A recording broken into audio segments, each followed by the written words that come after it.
Ал бала шағасын асыра алмай жүрген, айдала қарап жүрген біздің ғалымдарымыз, оларға не үй берілмесе, не түк берілмесе, ең болмаса орден берсе болатын еді ғой. Яғни осы мәселені шеше алмай жүрген мемлекеттен не үміт, не қайыр.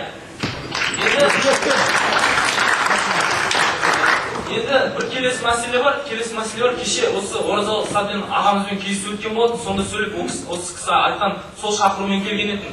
Енді сол кезде мен айтқан сөздер жастарға жетті, жастар қуанады. Біз айтсақ істегіміз келеді, бірақ бір нәрсе бар да, Қазақстанда сөз бостандығы, сөз айтқанша дейін бар, сөз айтқаннан кейін сөз бостандығы жоқ. Екі нәрсе. Содан кейін ағаларымыз қорқып сөйлей алмай отқан кезде біз қалай сөйлейміз? Бізге қандай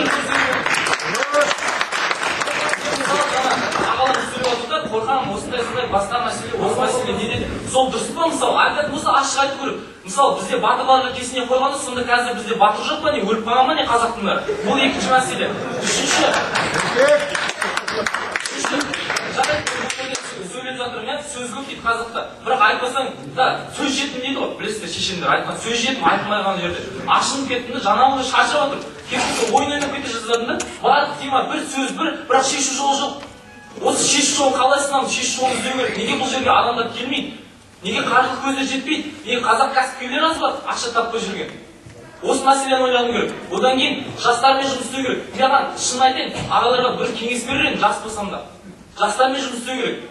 Бірінші кезек жастар. Мәселені мемлекетке көтермей ақ қойыңыз. Егер қоғам өзгерсе, егер жастар талап қойса, желтоқсан қайталанса, мемлекет ешқайда кетпейді.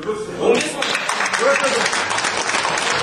Егер осы жерде жастар отыратын болса, сыртта кіре алмай, мына жердің барлығында жастар тұратын болса, мемлекет ешқайда кетпейді. Мемлекет санасақ кеткені, қоғам мемлекетке басшылардың есігін қағып тіккен заман қазір. Басшылардың есігін қағып, олар бәрін қарамайды. Сондықтан қоғам өзгеру керек. Ислам дінінде, шариғатында Мұхаммед пайғамбар саллаллаху алейхи вассалам бүйтіп айтқан екен.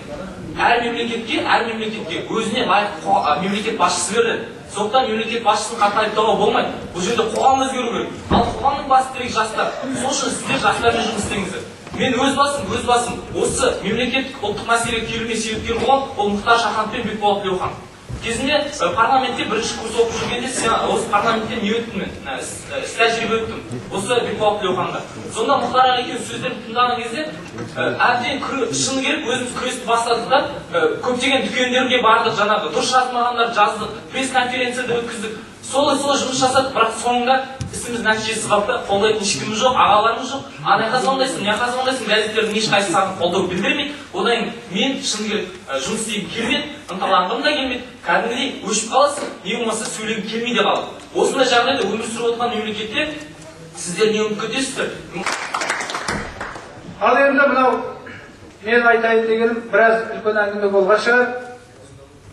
Бірақ мен осы Сәкеннің докладын оқып шықтым, жарғын оқып шықтым.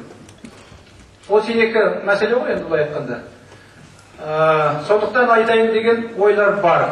Қысқаша айтайын дегенім, бірінші бұл қоғамдық бірлестіктер одағы болғаннан кейін, бұның ауқымы кең болу керек. Сондықтан бұл жарғыда мен ойлаймын, мақсат міндеттерін кеңейту керек.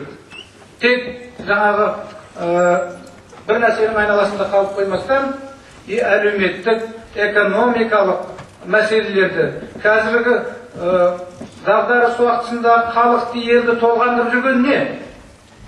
Мысалы, сол мәселелердің бәрі осы жерде жарғыда кіру керек. Жаңағы айтқан мәселелер. Керек болса күнкөрісті, ауылда, жастарда, жаңымыз айтып жатыр, жұмыссыздықта, экономикада бәрі болу керек. Жарғыны осы жағынан кеңейту керек, ол бір.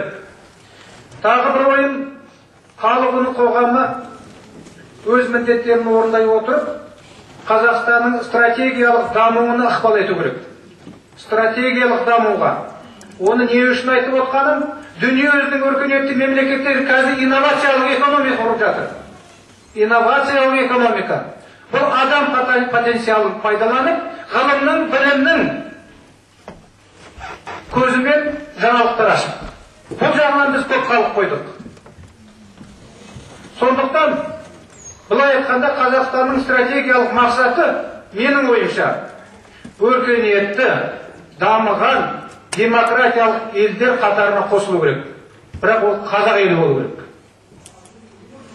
Азаматтық қоғам деген осы. Осы ұзақ жолда әрине баяндамада бар, айтылып та жатыр, рухани даму ең керегі, бастысы. Міне осы жағынан халық үні үлкен баяндамада мәселелер көтеріліп жатыр, рухани мәселесінен. Сондықтан бұл ең үлкен мәселе. Біз мен ойлап отырмын, екі мәселені қатар алып жүргіміз керек. Біріншісі жаңағы рухани дүние, құндылықтар барлығы тілімізден бастап қазақ халқы мемлекет құрушы ұлт ретінде, былай айтқанда, өзін-өзі көрсету керек. Конституциядан бастап бәрі азаматтарды көрсету керек. Екіншісі, әрине мен экономист болғаннан кейін, экономика. Бұл базис. Себебі саясаттың өзінің де экономиканың жиынтығы деп айтады ғой. Сол себептен егер тамағың тоқ болса, тұрмысың жақсы болса, қалған мәселенің бәрі шешіледі ғой. Сондықтан қазіргі дүниежүзілік кризистің әсері үлкен. Жаңа проблемалар туындап жатыр, керек болатын болса. Қазір сіздерге мен ашығын айтайын. Қазір болған ақш-тың президенті Обама ма? Әйтпесе Медведев па? Бұлардың да қолынан көп нәрсе келе бермейді. Дүниежүзінің экономикалық жүйесін басқарып отырған бұл халықаралық дүниежүзілік транснационалдық ұлттық компаниялар, финансовый олигархтар. Міне қай жерде жұмыс болып жатыр. Сондан айтайын дегенім, қазір бізге келген уақытта мына тіл мен экономика егіз. Ең терең құндылығымыз біреу тіл болатын болса, мына осы екеуі егіз. Бірақ өкінішке орай екеуі де жетім қыздың күйін кешуде. Тіл туралы көп айтқым жоқ, айтылып та жатыр. Көптеген азаматтар қазақтың айтайын дегенім. Сондықтан бұл жерде бір нәрсе. Парламентте тіл туралы